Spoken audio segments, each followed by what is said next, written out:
Hi beautiful people, welcome back to my channel. My name is Latricia Dotson and I am a television and film costumer turned house sitter and pet caregiver. So if you're new here, my channel is all about pet caregiving, house sitting with a touch of fashion and flair.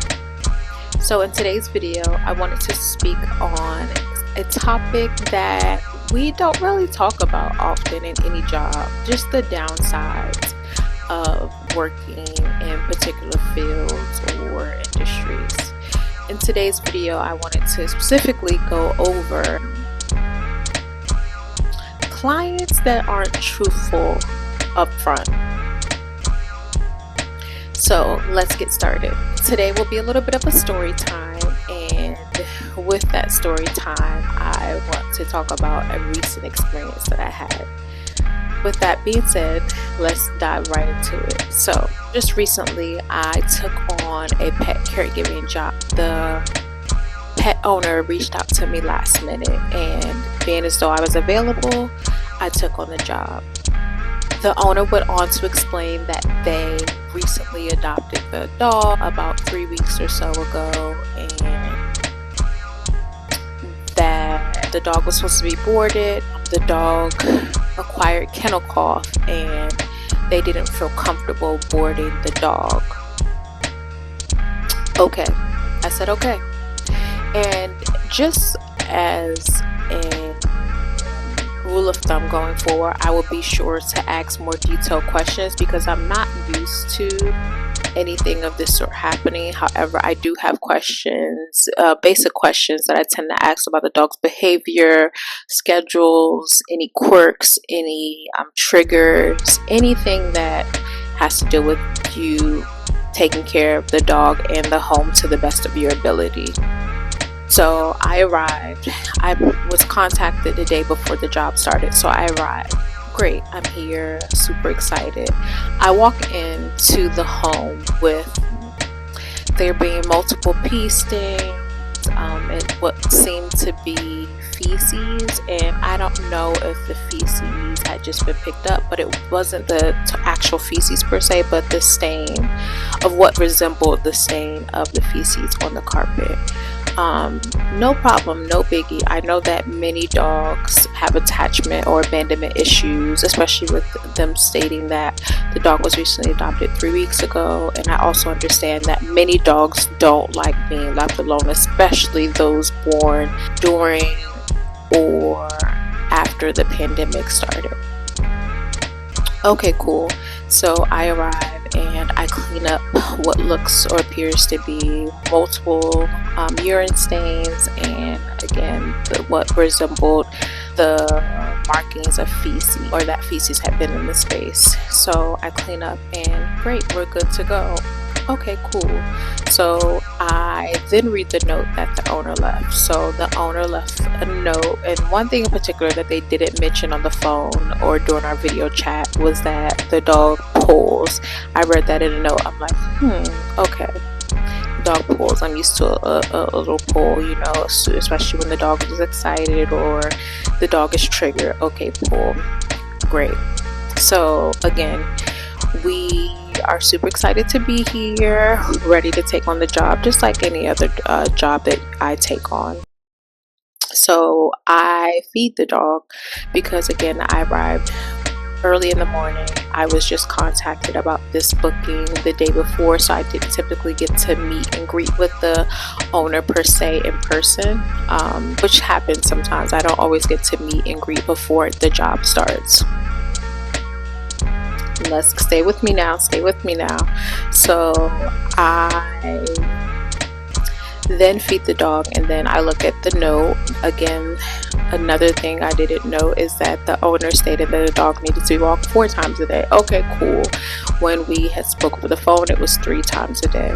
perfect. I also know that, you know, you're hiring somebody. Why not try to get or get the most out of that person, or utilize that person as much as you can while you're away? Cool, I understand. So the dog is walking 4 times a day. Great. I love walking, especially being someone that was born in the city and lived in various cities throughout my entire adulthood. Okay, stay with me. So we go for a walk. Major pulling at just to walk down the street, pulling at garbage trucks, pulling at the site of a bus, public transit buses to be particular, just aggressive pulling. I'm like, okay, I do a little tug, just as, you know, what I'm used to. So then I shorten the leash, because I am a professional pet caregiver, so I've dealt with dogs that pull, so I shorten the leash. This helps a little, but I also notice that it isn't quite comfortable for the dog, so I don't typically like to do it all the time. But again, in this situation, I wanted to make the leash shorter to have a bit of control.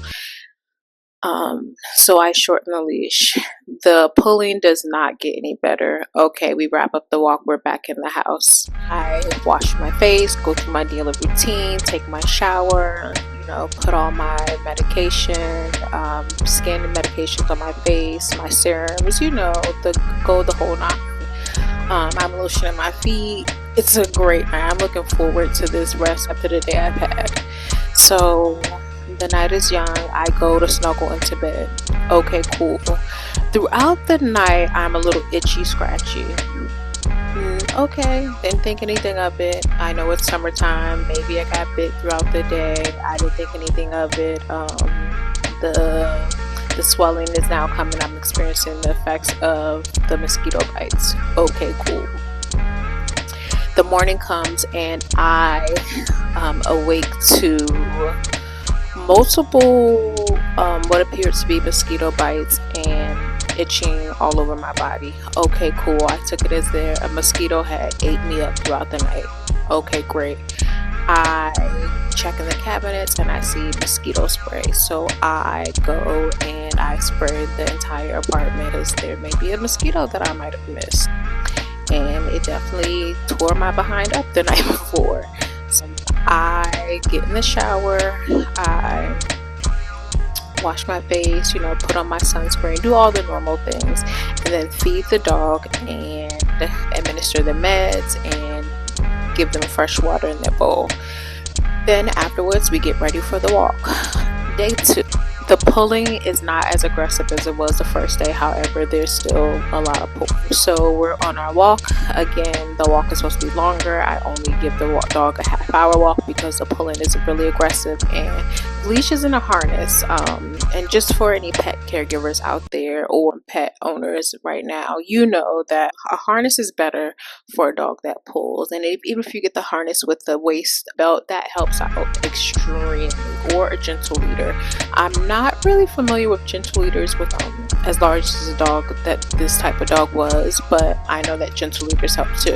Just like with children, just like with any new circumstances, you have to trial and error, but I do know that harness leashes tend to work better for a dog that pulls versus a leash around the collar, and it's just safe for the dog, especially when it comes to them getting older and having potential neck issues from the pulling or restriction of the leash around the neck. Okay, cool. So the day goes on. I do 2 dog walks in this day, though I'm going over this story time and this particular incident happened. I can say I love pet caregiving. It's one of the most rewarding jobs or positions that I've had the pleasure of stepping into, and in addition, it's afforded me a lot of personal growth and healing that I didn't necessarily know I needed until after I started the job. With that being said, let's get back to the subject at hand. So I do a couple more dog walks. I come back to more urine stains on the floor and the actual site of feces on the floor. Okay, cool. In between are the intervals of when the dog's supposed to be walked, but again, I understand that this is a new dog and that sometimes when the pet caregiver or their person steps away, this is a result or something they do as a result of you leaving them. I clean it up. We go for another walk. Only eats 2 times a day, in the morning and then afternoon, evening-ish. So we come back to play, we settle. I am taking care of some personal business on the computer while also watching YouTube. Okay, cool. We go for another 2 walks throughout that day, and then I make dinner, and again it's time for bed. Second night in the home. This time I woke up earlier in the night and I'm just scratching. I'm scratching my ankles, I'm scratching my arms, I'm scratching, I'm itching uncontrollably, and now I'm like, okay, the mosquito is definitely still in here, and a result or something they do as a result of you or their person steps away. This is something they do as a result of you leaving them. I clean it up, go for another walk, and then we come back and we play, because the dog only eats 2 times a day, in the morning and then afternoon, evening-ish. So play, we settle. I am taking care of some personal business on the computer while also watching YouTube. Okay, cool. Go for another 2 walks throughout that day, and then I make dinner, and again it's time for bed. Second night in the home. This time I woke up earlier in the night and I'm just scratching. I'm scratching my ankles, I'm scratching, I'm itching uncontrollably, and now I'm like, okay, it's definitely still in here, and I get the spray and I spray the blankets down, I spray the air, I'm just spraying to the point I need to open the door for ventilation because the mosquito has attacked me again, and this time it was to an extreme because I wake up earlier and I am scratching much longer, more frequently, I'm itching, it's all the things. Okay, cool. So this time I notified the owner in the morning, along with sending them updates. Every morning I send them updates about the dog, but then I mentioned that, hey, the last couple nights I've experienced bites throughout my body.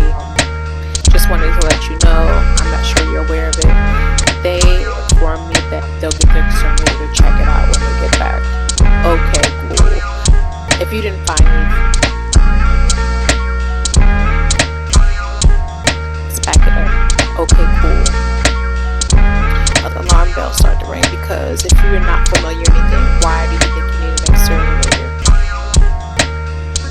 When you talk about exterminators, you talk about rodents, you talk about infestation. I don't know, it's just so weird for me, especially with if this was my first time hearing it and I didn't necessarily or hadn't experienced anything prior to it. My response wouldn't be, I'll have an exterminator. I'm not gonna lie, I did feel a little bit more reassured after they stated that. Okay, cool. So we're walking again, and I give them their water and their medicine. Okay, cool. At this point, I'm understanding that not all dogs are well behaved or necessarily trained to that extent. So we get back in. This time I leave out a little bit early. I don't get to play with the dog after we come back or even fix myself breakfast because I booked another walk for earlier in the day. So then I get back from the walk and I didn't return to new urine stain, so that was a great thing, or feces on the carpet, so that was a great thing. So then I walk the dog when I get back because it's about that time after this early walk. So during the walk, the dog is very aggressive, very pulling a lot. The previous 2 days I did notice that later on in the day or as the day went on, the dog pulled less. Okay, cool. We get back and I settle on the couch because I'm exhausted. I need a little break. It's hot outside. We just came back in from a walk.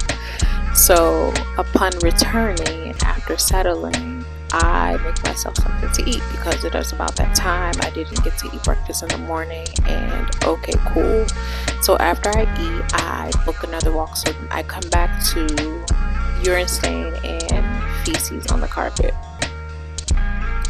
Okay, I cleaned it up. I have no other words. I cleaned it up, and then I played with the dog for a bit, and it's about time for another walk, because again, this dog takes 4 walks a day. So we go for a walk outside. The walk is maybe 40 minutes or so, and then we come back. And upon coming back, I figure out a snack to eat, because right now, and that's one thing about me, I love to eat. I could gain better eating habits, but for the most part, I eat pretty healthy, I would say. And we rest. I think I turn on the news. It's about that time. I have a sort of a schedule with a few shows that I watch. So I'm watching the news, and then after the news goes off, hour goes by, and then we go for the nighttime walk. The nighttime walk is great. I notice that's when the dog is the most calm, is during that nighttime walk. Great. Maybe he's just as tired as I am. Okay, cool. So night 3 comes around, and this time the bites, I will say the bites are not nearly as intense as the previous 2 nights, or the itching. However, I did wake up and I noticed another lump on my arm, a little bit of itching on my arm and my wrist from what appeared to be another bug bite. So now I'm getting a little worried, because I did some research and it just was not looking too great. So I go into the bathroom, because again, I just woke up, fresh face, ready to go. I go into the bathroom and I look over, because I see something on my pajama sleeve. I look over and I see something, so I take it off.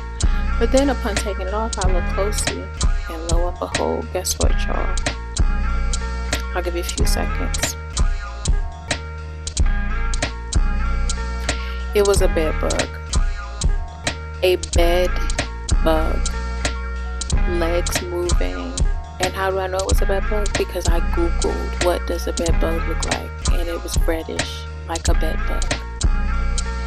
With that being said, I am not gonna lie, I wasn't angry or anything. I was annoyed, because the previous day I did some googling, and it did come up that could be a sign of my symptoms.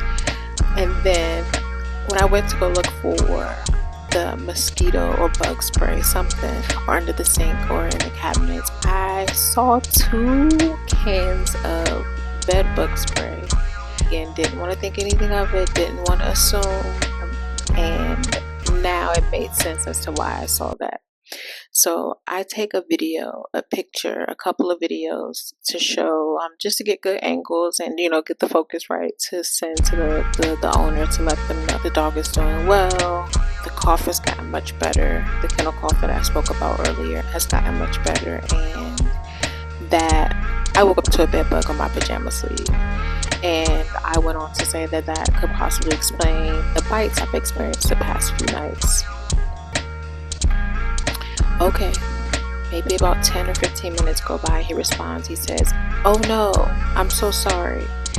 I had a recent issue with bed bugs in December, but since then I haven't seen anything." Mind you, before he said he hadn't seen anything, so now you had a bed bug experience in December. Noted.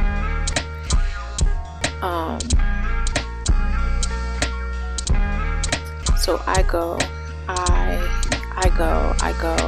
In the end, I thankfully the pup hadn't had another accident, but we went on the normal morning walk about an hour later, because I had to go and put all my clothes in the washer in hot water, take a shower, get myself together, dry on what I need to put on to at least wear for that day, put it in the dryer on high temps for at least 30 minutes to an hour, and just go through all the things to make sure I didn't see any bed bugs anywhere else, or at least in my particular clothing. And I want to say, I'm no expert, I've never dealt with having bed bugs before, but I want to say that the issue has to only be in the room, because I only experienced the itching, noticed the bed bugs in in the morning or at night. So I only experienced the itching at night, but then notice in the morning I would notice like new lesions or new bites on my body. Okay. So I go through the process of inspection. I inspect my suitcase, my weekender, my toiletry bags, my clothing, everything that I brought here, I inspect. And I ensure that there are no visible sites of bed bugs. I wash all of my clothing in hot water and dry them on high heat, something I do not do because I don't typically dry my clothing, and I don't typically wash all my clothing in hot water, just care purposes of the clothing and longevity of the clothing. Okay, again, I surprisingly am not angry. It just goes to affirm my intuition, a woman's intuition, because I knew after the second night of those bites that something was not right. It's no way that the same thing occurs 2 nights in a row at night when you're going to sleep and you wake up in the morning to new visible bites, new lesions. Like it's no coincidence. I also did some Googling and I saw the signs from the second day, but took the owner's words and didn't want to assume that that was the scenario.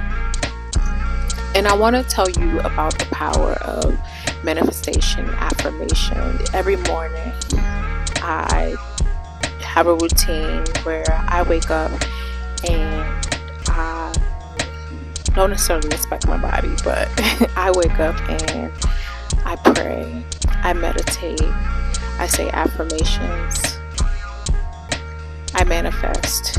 I do all the things so that I can set the tone for my day, because there is a noticeable, visible sign when I don't do these things and how my body feels, how I react, my mood, my behaviors when I don't stick to this routine. So I want to talk about the power of manifestation, because I recently acquired a new manifestation where I asked Mother, Father, God to show me all the things I cannot see.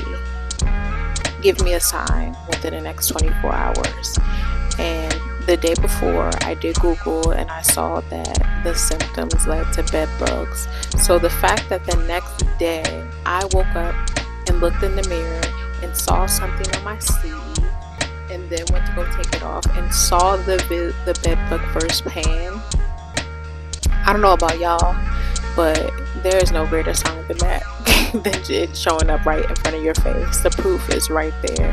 And I say all this to say that even when I acquired this job, for a few things that I have coming up, and I asked God to show me within the next 24 hours, and this job came up super last minute. So again, manifestations are real.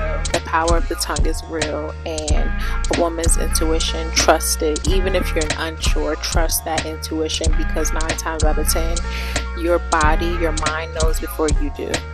So after I spent about an hour or so, and I definitely spend longer, but this is just so I feel good about stepping outside of the home, walking the dog, and not coming back to my clothes being infested with bed bugs. I toss all my clothing in the washer, hot water. I dry what I'm wearing for the day as I'm inspecting, as I'm getting ready.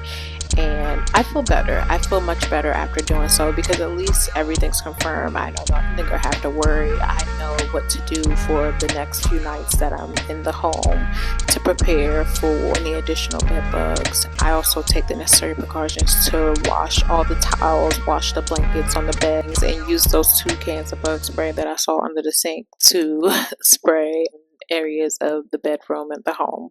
With that being said, this is one of the things, or the sides that you don't necessarily hear about with any job before getting in the field, is that people aren't always honest, and some clients might not be as hygienic as you think, and that you have to prepare for these certain situations. Luckily, I carry a few laundry detergent pods. I say all that to say, stay ready so you don't have to get ready. not all clients will be truthful, honest with you up front, so be prepared to walk into some unexpected situations. And just be adaptable. That's one of the things with any job, or one of the characteristics that you should have with any job, is to be adaptable, because you never know what might come up or what you may experience. And I luckily carry laundry pods with me. I've never necessarily had to use them, but I did need to use them that day. So I am grateful I had those pods with me, and I used them to, again, thoroughly wash my laundry, the sheets that I was sleeping in, all the laundry towels that were left for me, sure that if there were any more, they weren't in anything that I had to use or I would need to be carrying back to my place of residence. So in this story time, you have learned that I acquired bed bugs from a home that I resided in while pet caregiving, and that I stay ready so I don't have to get ready, and that I'm adaptable. And last but not least, that people aren't always going to be honest with you, whether it's about their home or their pet. Just be open-minded. Everything happens for a reason. I'm now aware about what bed bugs are. I have a little bit more knowledge and wisdom about how to deal with them and how to notice them. But yeah, if you'd like to see more content about pet caregiving or more story times, don't forget to like, comment, and subscribe. Thank you guys so much for watching. We're safe now, y'all. Have a great day, beautiful people. Until next time. Bye.